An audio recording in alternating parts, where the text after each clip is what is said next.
నమస్కారం. City news కి స్వాగతం.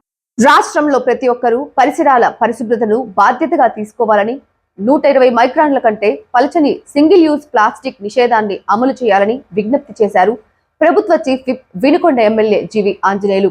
భారతదేశ చరిత్రలోనే చెత్త మీద పన్ను వేసిన చెత్త ప్రభుత్వం వైసీపీ అని విమర్శించారు.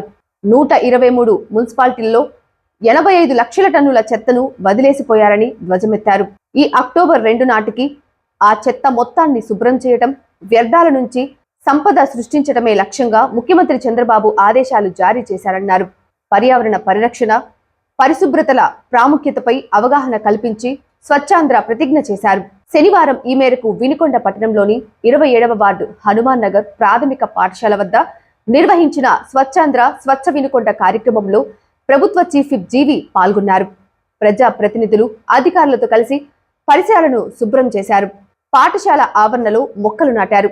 ఈ కార్యక్రమంలో మున్సిపల్ కమిషనర్ సుభాష్ చంద్రబోస్, కౌన్సిలర్లు, కూటమి నాయకులు పాల్గొన్నారు. పరిశుభ్రంతో ఆరోగ్యం, మెరుగైన సమాజం కోసం, ప్రజలందరికీ మంచి ఆరోగ్యం కోసం ఈరోజు పరిశుభ్రాన్ని మెయింటైన్ చేయాల్సినటువంటి బాధ్యత ప్రతి ఒక్క పౌరుని మీద ఉంది. స్వచ్ఛ ఆంధ్రప్రదేశ్ సాధిద్దాం, స్వచ్ఛ వినుకొండని సాధిద్దాం, అలాగే స్వచ్ఛ దివస్ కార్యక్రమాన్ని విజయవంతం చేద్దాం.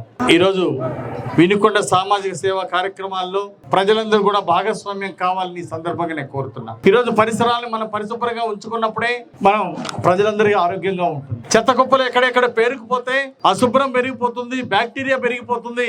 దానివల్ల ప్రజల యొక్క ఆరోగ్యం కూడా దెబ్బతినే పరిస్థితి ఉంటుంది. కాబట్టి పరిశుభ్రంగా ఉంచడం అధికారుల బాధ్యత ఒక్కటే కాదు, అధికారులకు బాధ్యత ఉంటుంది. అలాగే ప్రజలు కూడా భాగస్వామ్యం అయినప్పుడే ఇది సంపూర్ణ విజయవంతం అవుతుందని ఈ సందర్భంగా తెలియజేస్తున్నా. ముఖ్యంగా గతంలో ఒకప్పుడు ఔరంగజేబ్ పాలనలో జిజియా పన్ను వేయటాన్ని చూసాం, అలాగే జుట్టు మీద పన్ను వేసిన వాళ్ళని చూసాం చరిత్రలో. కానీ చెత్త మీద పన్ను వేసిన వాళ్ళని గత ప్రభుత్వంలో, వైసీపీ ప్రభుత్వంలో చెత్త పన్ను వేసి 400 కోట్ల రూపాయలు వసూలు చేశారు ప్రజల దగ్గర. ఎంత దారుణం అండి! చెత్త మీద పన్నేసినటువంటి చరిత్రలో ఎవరైనా ముఖ్యమంత్రిని చూసామా? చెత్త మీద పన్నేసిన ముఖ్యమంత్రిని ఎవరిని చూడలే గతంలో. ఎప్పుడైనా చూసామా? ఈ దేశంలో, భారతదేశంలో ఎక్కడైనా ఏ రాష్ట్రంలో చూసామా? మన ఆంధ్రప్రదేశ్ దౌర్భాగ్యం. గత పాలకులు చెత్త మీద పన్ను వసూలు చేశారు, కానీ పోనీ పరిశుభ్రత ప్రాధాన్యత ఇచ్చారంటే అది లేదు. 85 లక్షల టన్నులు మున్సిపాలిటీల్లో చెత్త పెరిగిపోయింది. 123 మున్సిపాలిటీల్లో ఎక్కడికక్కడ చెత్త తీసి పక్కనేశారు 5 సంవత్సరాల పాలనలో. మరి చెత్త పన్ను ఎందుకు వసూలు చేశారు? చెత్త పన్ను వసూలు చేసిన వాళ్ళు మీరు ఎందుకు పరిశుభ్రంగా ఉంచలేదు? అన్ని మున్సిపాలిటీలు 85 లక్షల టన్నులు ఏ విధంగా పేరుకుపోయింది గత పాలనలో? కాబట్టి గత పాలకులు పన్నుల రూపంలో కరెంటు ఛార్జీలు పెంచి, చెత్త మీద పన్నులు వేసి, ఆర్టీసీ ఛార్జీలు పెంచి, ఈ విధంగా పన్నులు వసూలు చేసుకొని దాన్ని అవినీతికి వాడుకున్నారు. కానీ ఏ రోజైనా స్వచ్ఛాంధ్ర గురించి ఆలోచించారా గత పాలకులు? అందుకే చంద్రబాబు నాయుడు గారు స్వచ్ఛాంధ్రప్రదేశ్ కార్యక్రమానికి పిలుపిచ్చారు. అందుకే మనం ఎక్కడికక్కడ అన్ని మున్సిపాలిటీల్లో, మన రాష్ట్రంలో అన్ని ప్రాంతాల్లో, అన్ని గ్రామాల్లో, మున్సిపాలిటీలో కూడా పరిశుభ్రత చంద్రబాబు గారు ఇచ్చిన కార్యక్రమాన్ని క్లీన్ ఆంధ్ర, గ్రీన్ ఆంధ్రగా మనం తీర్చిదిద్దాలి, స్వచ్ఛాంధ్రగా ముందుకు తీసుకెళ్లాలని ప్రజలందరికీ నేను విజ్ఞప్తి చేస్తున్నా. ప్రజలందరూ ఈ కార్యక్రమంలో భాగస్వామ్యం అవ్వాలని నేను కోరుతున్నా.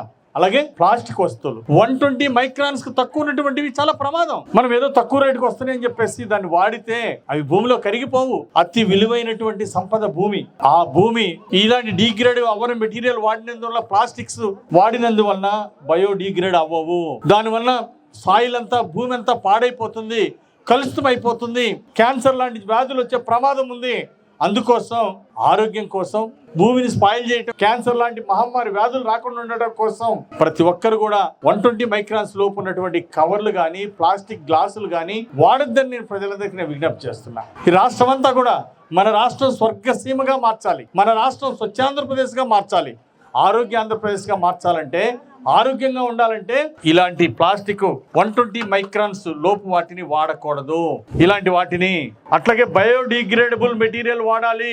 బయోడిగ్రేడబుల్ మెటీరియల్, ఇలాంటి మెటీరియల్ ఇది వెంటనే 1 నెల రోజుల్లో, 2 నెలల్లోనూ భూమిలో కలిసిపోతుంది, ఎరువుగా తయారవుతుంది బయోడిగ్రేడబుల్ వాడినందువల్ల. కాబట్టి ఇది భూమికి మంచిది, ఆరోగ్యానికి మంచిది. కానీ ఇది నేను వ్యాపార సంఘాల వల్ల కూడా కోరుతున్నా, బయోడిగ్రేడ్ అయ్యే మెటీరియల్ ని తీసుకొచ్చి బ్యాగులుగా, వస్తువులుగా మీరు అమ్మండి. అందరం ప్రోత్సహిస్తాం.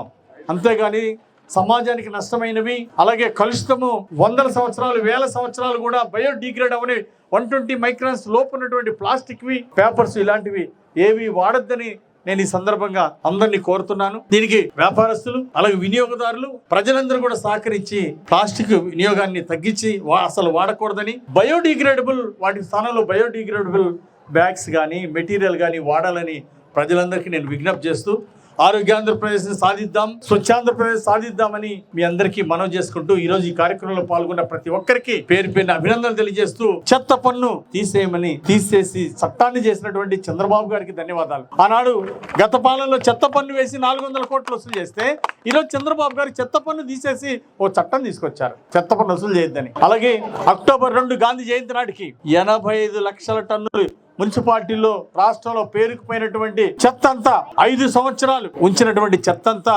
అక్టోబర్ 2 కల్లా మొత్తం కూడా పరిశుభ్రం చేయాలని, అట్లా దాన్ని ఎరువుగా మార్చి సంపదగా సృష్టించాలని కూడా నేను అధికారులందరినీ కూడా నేను కోరుతున్నాను. అందుకే చెత్తను వదిలేసి ప్రజల్ని అనారోగ్యంలో పడేశారు గత పాలకులు. ఈ రోజు అక్టోబర్ 2 కల్లా ఈ చెత్తంతా కూడా 85 లక్షల టన్నులు రాష్ట్రంలో ఉన్న చెత్తంతా కూడా మరి ముఖ్యమంత్రి గారి ఆదేశాలతో, చంద్రబాబు గారి ఆదేశాలతో మొత్తం కూడా తొలగించడం జరుగుతూ ఉంది. అక్టోబర్ 2 కల్లా మొత్తం కూడా తొలగించి పరిశుభ్ర ఆంధ్రప్రదేశ్ని అందిస్తాము, ఆరోగ్యకరమైనటువంటి వాతావరణాన్ని తీసుకొస్తాము. ఈరోజు ప్రతిజ్ఞ చేసిన ప్రతి ఒక్కరికి అభినందనలు తెలియజేస్తూ దీంట్లో అందరూ పరిశుభ్రం ఉంచడంలో ప్రతి ఒక్కరూ భాగస్వామ్యం అవ్వాలని కోరుకుంటూ నాకు ఈ అవకాశం ఇచ్చిన అందరికీ పేరు పేరున నమస్కారాలు, ధన్యవాదాలు తెలియజేస్తున్నాను. Thank you. వినుకొండ మండలంలో దాదాపు 100 మంది కళాకారుల కుటుంబాలు ఆర్థిక ఇబ్బందుల్లో జీవిస్తున్నారని, కళలకు ఆదరణ లేక, ఆర్థిక పరిపుష్టి లేక, నివాస గృహాలు లేక, అద్దెలు చెల్లించలేక దుర్భర పరిస్థితుల్లో ఉన్నారని, తమను ఆదుకోవాలని కోరుతూ గుమ్మడి కళాపీఠం కళాకారుల ఆధ్వర్యంలో స్థానిక తహసీల్దార్కు వినతి పత్రం అందజేశారు. ఈ సందర్భంగా వారు మాట్లాడుతూ కళాకారులకు గుర్తింపు కార్డులు ఇవ్వాలని, కళా ప్రదర్శనలకు అవకాశం కల్పించాలని, ప్రభుత్వ సాంస్కృతిక విభాగం నిధులు కళాకారులకు అందేలా చూడాలని, కళాకారులకు అందుతున్న పింఛన్ వేగంగా అందించేలా చర్యలు చేపట్టాలని, వినుకొండ మండలంలో కళాకారుల కాలనీ ఏర్పాటు చేయాలని, అలాగే కళాకారులు తమ కళలను కొనసాగించటానికి మరియు గౌరవప్రదమైన జీవితాన్ని గడపడానికి ప్రభుత్వం తక్షణమే చర్యలు తీసుకోవాలని వారు కోరుతున్నారు. ఈ రోజున దుర్భరమైనటువంటి పరిస్థితుల్లో జీవిస్తూ ఉన్నారు. కళా ప్రదర్శనలు జరగక, కళాకారులకి గుర్తింపు కార్డులు లేక, అర్హులైన కళాకారులకి పెన్షను రాక, ఉండటానికి ఇళ్ళు లేక, అద్దెళ్లలో ఉంటూ అద్దెలు కట్టుకోలేనటువంటి పరిస్థితి, ప్రోగ్రామ్స్ లేక, కుటుంబాన్ని పోషించుకోలేక ఈ రోజున వినుకొండ మండలంలో కళాకారులు దయనీయమైనటువంటి స్థితిలో ఉన్నారు. దీనికి గుమ్మడి కళాపీఠం వినుకొండ కమిటీ సభ్యులు గౌరవనీయులైనటువంటి తహసీల్దార్ గారికి మెమోరాండం ఇవ్వటానికి వారి అనుమతి కోరగా వారు అంగీకరించారు. ఒకటే కోరుతా ఉన్నాం, ప్రభుత్వం కళాకారుల్ని ఆదుకోవాల్సినటువంటి అవసరం ఎంతైనా ఉంది. మరీ ముఖ్యంగా ప్రతి మనిషికి కూడా రాజ్యాంగం ప్రకారం తినటానికి తిండి, ఉండటానికి ఇల్లు అనేది కనీస హక్కులు. మరి ఈ రోజున వాళ్ళ కళని నమ్ముకొని వారి యొక్క కళా ప్రదర్శనలో జీవితం మొత్తం కూడా అర్పించి ఎటువంటి ఆధారం లేకుండా చివరికి చనిపోతే మట్టి చేసుకోవడానికి కూడా డబ్బు లేనటువంటి దయనీయమైనటువంటి పరిస్థితుల్లో ఉన్న నేపథ్యంలో గుమ్మడి కళాపీఠం వినుకొండ కమిటీ దరిదాపుగా ఒక 50 మంది తీవ్రంగా ఆలోచించి కళాకారులు ఆదుకోవాలనేటటువంటి ఆలోచనతో ముందుకు వస్తూ ఉన్నందుకు వ్యవస్థాపక అధ్యక్షుడిగా నేను వారికి అభినందనలు తెలియజేస్తూ ఉన్నాను.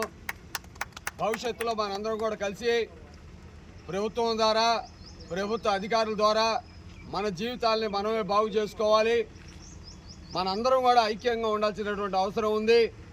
అవసరమైన మేర మరి స్థానిక శాసనసభ్యులు గారికి మెమోరాండం ఇవ్వటం కానివ్వండి, కలెక్టర్ గారికి మెమోరాండం ఇవ్వటం కానివ్వండి, సంబంధించినటువంటి కళాకారులకు సంబంధించినటువంటి మంత్రి గారికి మెమోరాండం ఇవ్వటం కానివ్వండి, ఇవన్నీ కూడా దశల వారీగా చేస్తూ మన యొక్క హక్కుల కోసం మనం పోరాడాల్సినటువంటి అవసరం ఉన్నందున కళాకారులందరూ కూడా గుర్తించండి.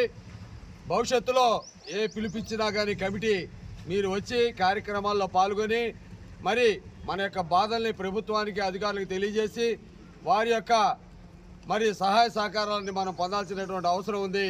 మరీ ముఖ్యంగా కళాకారులకి నివేశ స్థలాలు వినుకొండ మండలంలో కేటాయించాలని చెప్పని ప్రధానమైనటువంటి డిమాండ్తో ఈ రోజున తహసీల్దార్ గారికి మెమోరాండం ఇవ్వడం జరుగుతుంది. హాజరైన ప్రతి ఒక్క కమిటీ మెంబర్కి, కమిటీ సభ్యులకి అందరూ కూడా పేరు పేరున ధన్యవాదాలు తెలుపుకుంటూ మరి తహసీల్దార్ గారికి మెమోరాండం ఇవ్వడం జరుగుతుంది.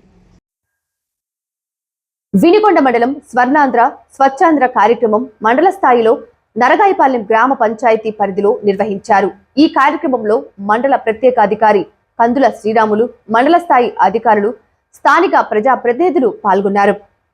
కార్యక్రమంలో భాగంగా తొలుత గ్రామంలో పర్యటించి మురుగు కాలువల పూడికతీత, చెత్త కుప్పలను తొలగించటం, ముఖ్య ప్రదేశాలలో పిచ్చి మొక్కలు తొలగింపు, త్రాగునీటి వనరుల శుభ్రతను పరిశీలన చేయటంతో పాటు మార్చి నెల థీమ్ అయిన సింగిల్ యూజ్ ప్లాస్టిక్ నిషేధంపై గ్రామంలో విస్తృత అవగాహన కల్పించారు. అనంతరం ర్యాలీ నిర్వహించి మండల పరిషత్ ప్రాథమిక పాఠశాల వద్ద స్వచ్ఛాంధ్ర ప్రతిజ్ఞ తీసుకోవటం జరిగింది. కార్యక్రమంలో విద్యార్థులు, గ్రామస్తులు పెద్ద ఎత్తున పాల్గొన్నారు. వినుకొండ పట్టణంలోని 5వ వార్డు విద్యానగర్ నందు గిరిజన బాలికల హాస్టల్లో 10వ తరగతి విద్యార్థినులకు ఎగ్జామ్ ప్యాడ్ మరియు కిట్ మానవ సేవా సమితి ఆధ్వర్యంలో అందజేశారు. ఈ కార్యక్రమంలో మానవ సేవా సమితి అధ్యక్షులు P V Suresh Babu, secretary Chamarthi Bhavani Shankar, councillor Poluri Anjalidevi, Vishwa Hindu Parishad జిల్లా అధ్యక్షులు Ravikumar, sanitary inspector Ismail, principal Saraswati తదితరులు పాల్గొన్నారు.